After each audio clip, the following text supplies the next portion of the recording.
Taiwan വെറും തുടക്കമാണെങ്കിൽ അടുത്തത് ഏഷ്യയാണോ? തായ്വാന്റെ president ലൈ ചിങ്തെ ലോകത്തിന് മുന്നറിയിപ്പ് നൽകുന്നത് ചൈന തായ്വാൻ കൈവശപ്പെടുത്തിയാൽ അടുത്ത ലക്ഷ്യം ജപ്പാനും ഫിലിപ്പൈൻസും ആയേക്കാം. ലൈ പറയുന്നത് ബീജിംഗിന്റെ ആഗ്രഹങ്ങൾ തായ്വാനിൽ നിർത്തപ്പെടില്ല എന്നാണ്. അതേസമയം ചൈനയുടെ പ്രസിഡന്റ് ഷീ ജിൻപിങ് അമേരിക്ക ഇടപെടരുതെന്ന് മുന്നറിയിപ്പ് നൽകി. ഇതിനിടെ വിവാദമായ 6 വാസ് തന്ത്രത്തെക്കുറിച്ചുള്ള റിപ്പോർട്ടുകൾ ഇൻഡോ പസഫിക് മേഖലയിലാകെ സാധ്യതയുള്ള ഭാവി സംഘർഷങ്ങളെ സൂചിപ്പിക്കുന്നു.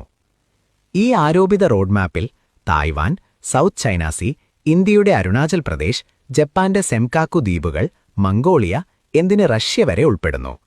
എന്നാൽ ബീജിംഗ് വിപുലീകരണ ലക്ഷ്യങ്ങൾ നിഷേധിച്ച് തായ്വാനെ ആഭ്യന്തര വിഷയമായി വിശേഷിപ്പിക്കുന്നു.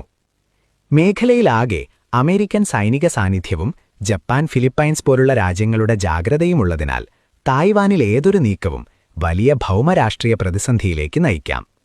ഇത് യഥാർത്ഥ വിപുലീകരണ മുന്നറിയിപ്പാണോ അല്ലെങ്കിൽ തന്ത്രപരമായ രാഷ്ട്രീയ പ്രസ്താവനയോ? കമന്റ് ചെയ്യൂ. ചൈനയുടേത് ഉയരുന്ന ശക്തിയോ അതോ ഉയരുന്ന അപകടമോ?